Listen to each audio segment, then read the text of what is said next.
Hi everyone, Gareth here. Just to let you know that if you would like to support the production of the Music Room podcast, you can. Just head to musicroompodcast.uk/support or click the link in the show notes. Okay, on with the show. Welcome to the Music Room.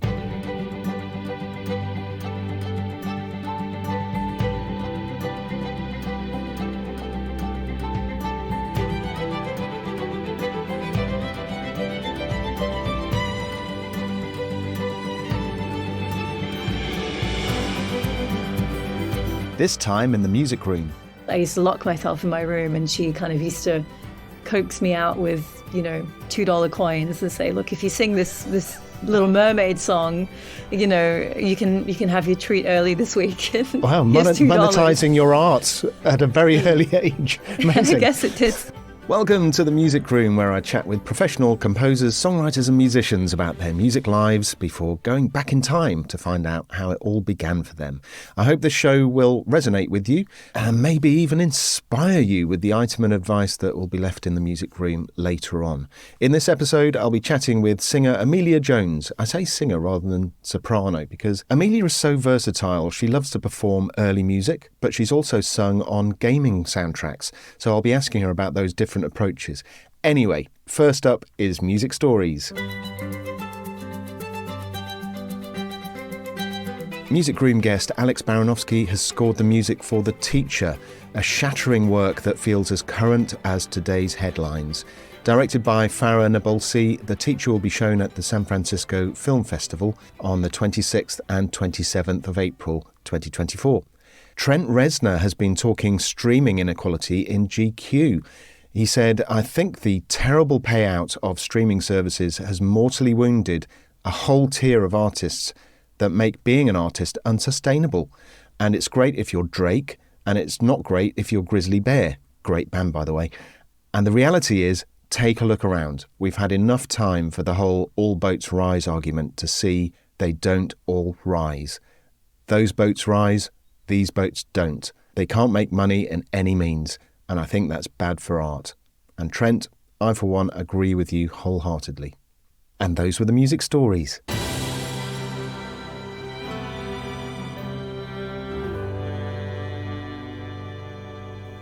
Welsh-born vocalist Amelia Jones is a compelling, passionate and nuanced performer known for her crystal clear tone and expressive vocal delivery. Amelia is now based in Bristol in the UK after spending over a decade in Australia. Amelia has become a choice vocalist for cutting-edge contemporary composers, and her work can be heard in award-winning video games and Japanese anime productions, including Star Wars Visions on Disney Plus and Eden on Netflix. Let's find out more from Amelia herself and how it all began for her. Amelia Jones, vocalist, welcome to the Music Room. Thank you. It's a pleasure to be here. Thanks for having me, Gareth. You're so welcome. How are you today? I'm good. It's been a busy day. I've been preparing for a performance that I have on Saturday, just over the bridge in Cardiff. It's the Cardiff Gaming and Anime Con. So I'm singing a set there of music from video games and anime. So I've just been preparing for that, really. I'm sure we're going to get into all the stuff you've been doing around gaming, because actually there's quite a variety of work that you do because you're into performance as well. Yes. So, I mean, you've got that going on. You've got other things going on as well. I know you perform, don't you? I do, yeah, perform as well as record. This week, I had high expectations of myself this sort of past week because I had a bit of time off, like between recording projects. And I thought, I'm going to get so much done. And I was finally going to sort of lay down all my ideas that I've had for, various things, songwriting, get heaps of admin done. But I got quite sick and I lost my voice, which was really weird. That must be as a singer. I mean, that's... Yeah.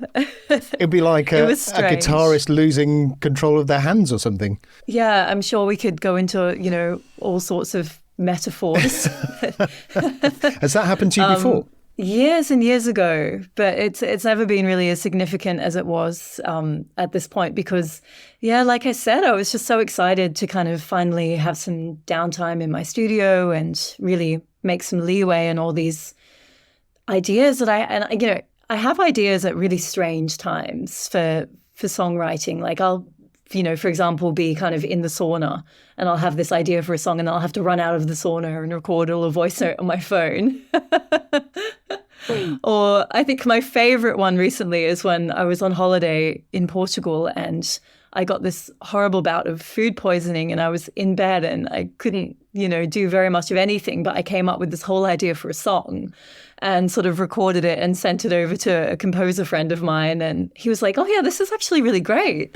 It's just, I don't know what it is, but I kind of have these ideas at moments where I can't really do very much about them. If that makes any sense. Yes, absolutely. It's the composer in you. If you speak to any of the listeners of this show, I'm sure 90% of them will say their best ideas come from when they're out. They're going for a walk or they're, in the shower or they, whatever it is, just not in their creative space. And I think it's just, I don't know, distracting your brain and it does the work anyway maybe when your guard is down a little bit and kind of the ideas come flowing in. Yeah. So, I had that sort of that I wanted to do this week, but finally today, my voice has come back and everything's fine. And, I did have to cancel a gig and that was a bit of that wasn't ideal. And I put a little story up on Instagram, basically singing a song and asking people like, should I do this gig or not? Because it was a difficult decision. And the majority and the sort of singers and the professional musicians and stuff, they all said no. And I was like, you know what, that's really, that's a good point. Yeah. But it's also at times like this where I sort of realize how important singing technique is, because I found myself kind of like using my breath support and everything a little bit more. And it really, really helped. So singing is good. All that training singing is a good thing. Getting into action there. It kicked in. Yeah, exactly. And I think I also had a lot of expectation on this week because life has been really, really chaotic lately. I think but I moved from Australia to Bristol about just over a year ago now, which seems like a really good amount of time to get things done. But it has been such a big upheaval and I've learned so many lessons in such a short space of time. And I kind of felt like I was finally in that space to be able to just kind of do things and just create and stop overthinking it. But then I lost my voice. But it's kind of like, yes, on the one hand, I've kind of had my whole life to write music and, and create these ideas. Yeah, I've had time, but it's not truly until this point where I've felt actually ready to kind of take action. Yeah. Cool. That's really good. And I presume that, you certainly sound better. Are you hitting... There's this holy grail of the high note, isn't there, in singing? Is it a gradual process when you're training to get that high? Or is it like that holy grail to hit the high note? I feel like yes, of course, it feels amazing to hit high notes. Some people have just got it. They really do. For me, it's been a bit more of a kind of a wonky sort of, like when I was younger, you won't believe this, but I grew up in between Australia and Wales. And I think it was in year 12 for my Eisteddfod in school. There was songs from a movie or musical kind of competition. And so I went up there and I sang the Phantom of the Opera theme tune. With all the really high at the end, it kind of goes like, and it just keeps going, like up semitones, except probably about an octave higher. And I felt really like confident to go and do that. And I didn't win. And I think afterwards, I remember my chemistry teacher coming up to me going, you know what, Amelia, I think if you chose an easier song, you probably would have won. But you don't strike me as someone who chooses the easy route. That's the thing. Yeah. That's exactly it. And I just remember thinking, what a silly thing to say. It's not really about winning and it's not about choosing things that are easy. It's about doing things that you love and things that challenge you, and things that people remember. I mean, people remembered that I did that because it was a bit of a bonkers thing to do. But Yeah, it was fun. Yeah, we get on this podcast, we do like to give some credence and credit to the people who've helped us. But, you know, in the same vein, people who've just said really silly things. Prove them wrong. Yeah, definitely. Yeah. Oh. Well, you know, he meant no harm. Yes. And I was the one taking chemistry, so you know, well, that was my bad. For you. Yeah. I mean, yeah, you should be expecting the unwarranted advice in that case. Yeah. Nice one. So I was listening to some of the Hollow Knight game music on your website. That's really quite beautiful and haunting. And you know, I'm sure we can get into this a bit later. But what drew you to that gaming side of things? Yeah, so I recorded Hollow Knight when I was probably about 22. So I'm 30 now, and at that time I was studying at a conservatorium of music, and it wasn't a very easy time for me because I kind of felt like I was being pushed into singing opera and singing classical music in this like quite specific way. I just felt like my voice didn't naturally kind of lean that way. And to simplify things, I'm kind of talking about sort of vibrato versus straight tone. Yeah. I won't, I'll spare you the example, the vocal example. Right.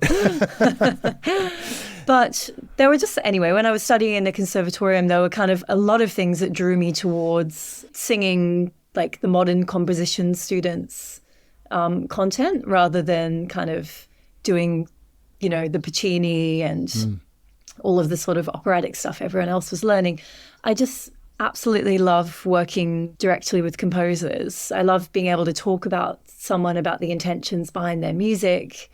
And I love video games as well. You know, I grew up playing games and watching a lot of anime and everything. And so, yeah, when Chris Larkin, the composer, got in touch with me and asked me to record a song that he was writing for a video game sort of that evening, I think it was probably only about the second or third thing I'd ever recorded.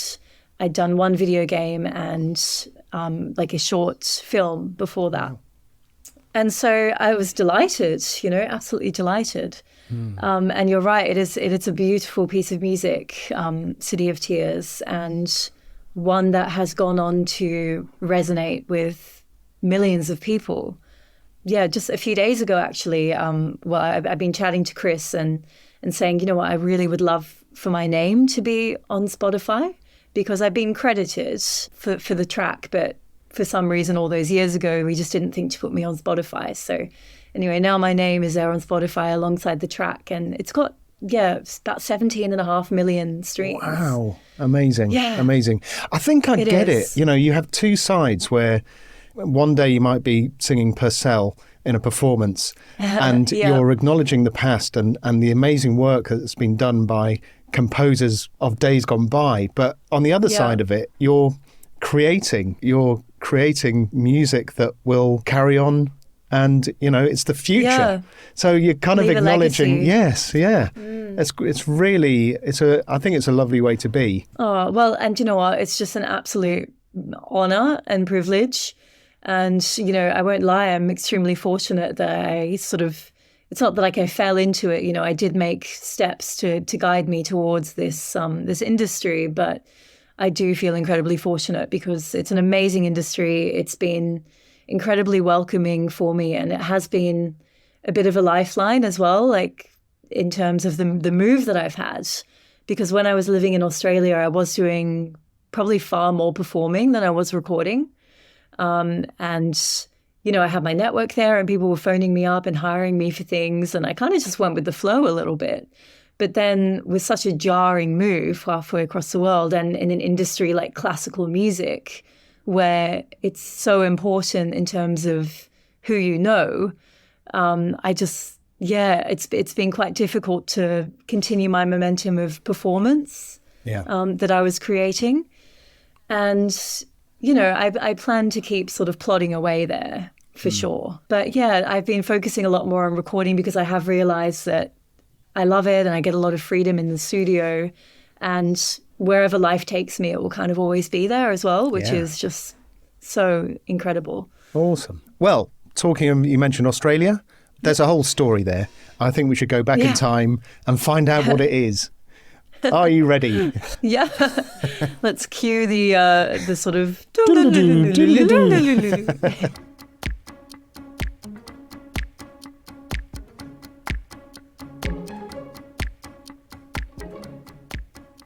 Here we are, back in time.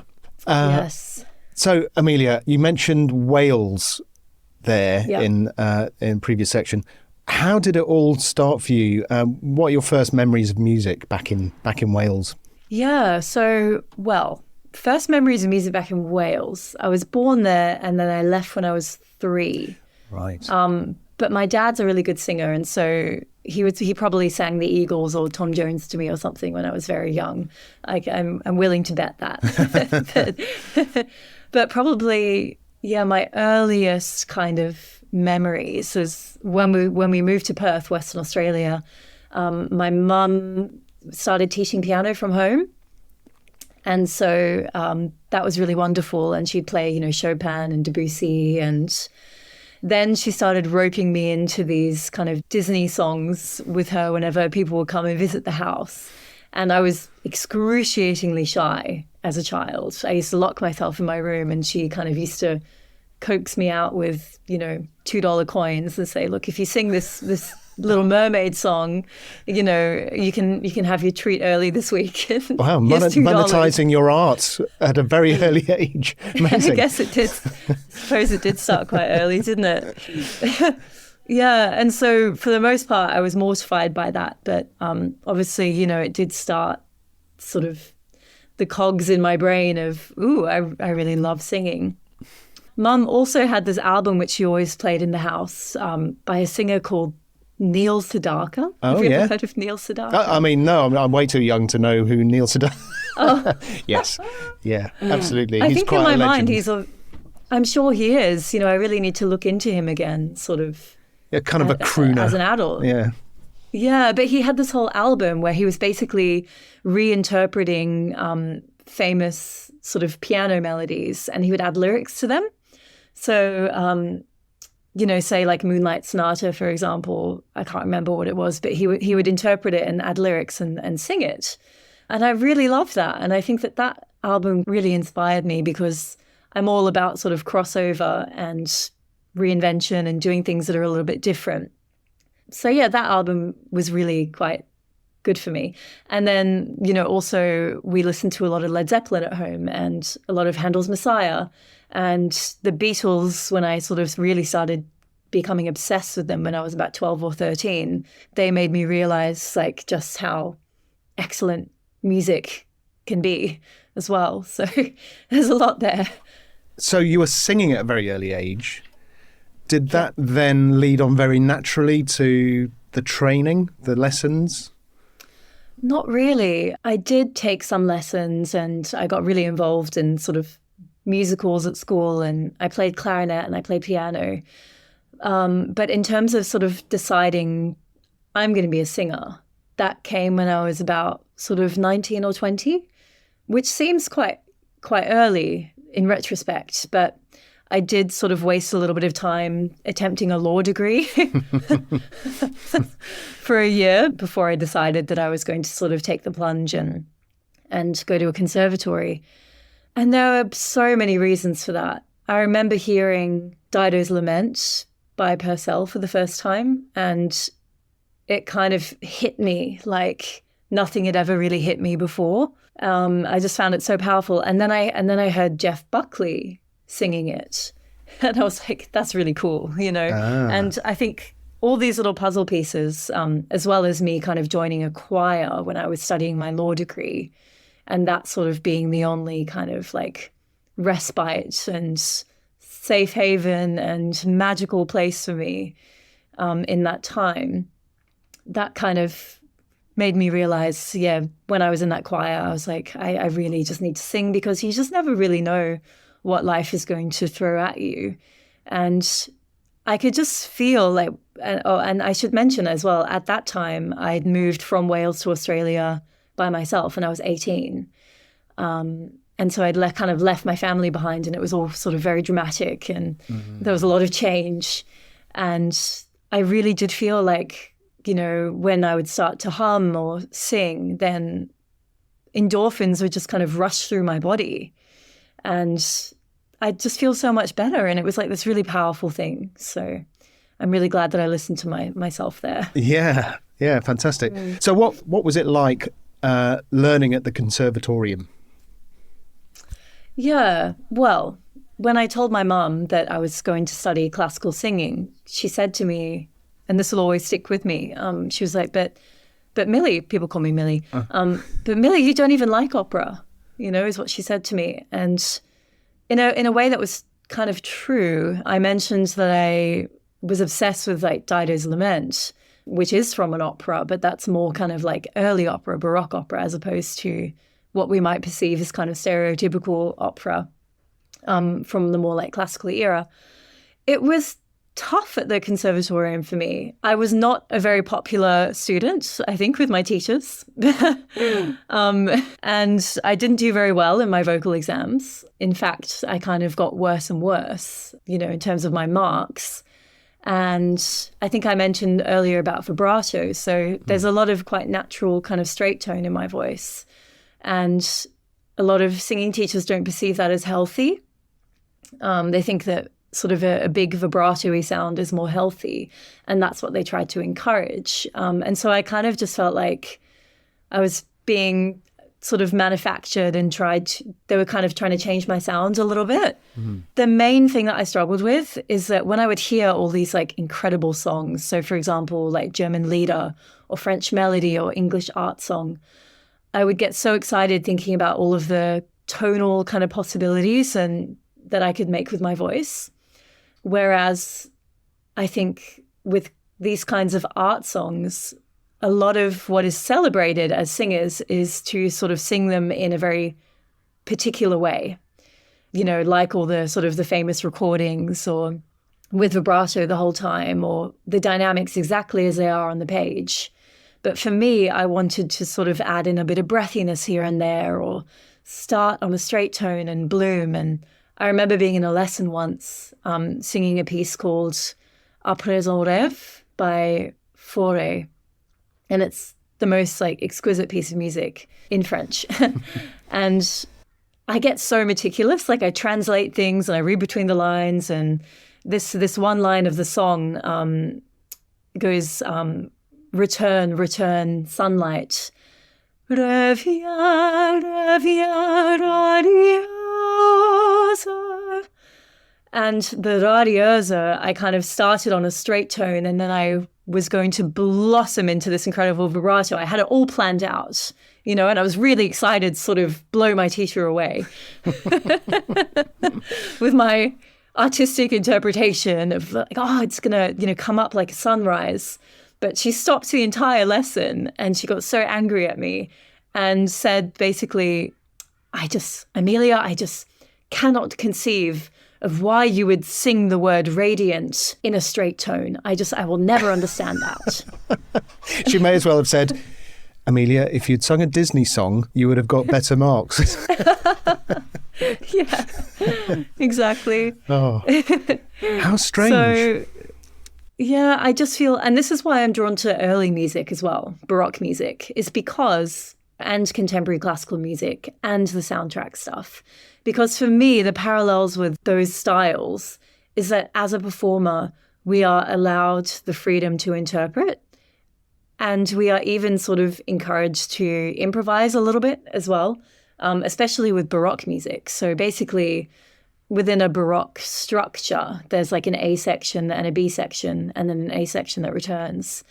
And performers back in the day, it's called historically informed performance practice, is something that I'm really interested in. And it's basically just performing the music as it would have been performed back then. And we find these things out through sort of academic resources and, scribbles of remnants of sheet music and all of that. But yeah, we know that, with Baroque music, the performers improvised. It was just something that they all did. Well, you know what? I was going to say, you are able to have conversations with the gaming composers that you work with. Yeah. Wouldn't it be interesting if you were able to have a conversation with Purcell or a conversation with Fauré, whether they would have agreed with your lecturer at the time, or they're creative people. I'm sure there would have been a back and forth about the interpretation of a line or, Yeah, absolutely. And I think that that's why it's important to just kind of stick to your individual guns as well. Of course, and that's not to say that I didn't have many teachers that really inspired me and were very encouraging and all of that. I did. But yeah, I think it's just so important to always remember what you really, really love as an artist and what sends that little tingle down your spine, Brilliant. To really pay attention to that. Yeah. Speaking of which, your individuality, I ask all of my guests to leave an item and a piece of advice in the music room for others to find. Yep. So I presume you have prepared your item and advice? Yes. First of all, what item would you like to leave in the music room? I have this very cute little Hollow Knight Hollow figurine. Knight. Well, I tell you what, Amelia, if I can take a photo, then I'll put this on the socials. That sounds awesome. Because we can try and describe it. But yeah, it's like an iron-on plasticky figurine. Here we go. Oh, here we go. Okay, that'll So put cute. together and that'll be available for you as well. Thank you. And the significance of that is that someone gifted that to me at a performance that I had with the London Video Game Orchestra last year, which was amazing. And it kind of was just a little reminder to me of the impact that we can have on people as artists and as musicians, and that we might not be aware of that impact at the time. But it's really special what we do. Yeah, absolutely. Brilliant. So that will go into the music room. That's a good picture. Can you see it? Yeah, I'm downloading it right now. Fantastic. Feel free to share. That's all fine. Thank you. What advice then would you like to leave in the music room? Yeah, so like I said, I've learned a lot of lessons in a very short space of time with uprooting my career. I think the main thing that I've learned is that if you're not where you want to be, then that's not the end of your story, and you're the one in control, which is kind of equally scary and very liberating. If you're not where you want to be, then you kind of just have to keep putting yourself out there and sharing with people what you can do, because people don't know whether or not to sort of hire you or, whatever it may be, if they're just not aware of what you can do. And that's on you as a musician to make sure that people know that. And it's exhausting, but it's going to be worth it if you just keep at it. That's brilliant advice. Thank you. Amelia Jones, it's been wonderful chatting with you. Thanks so much for joining me in the music room. Thank you, Gareth. All the best.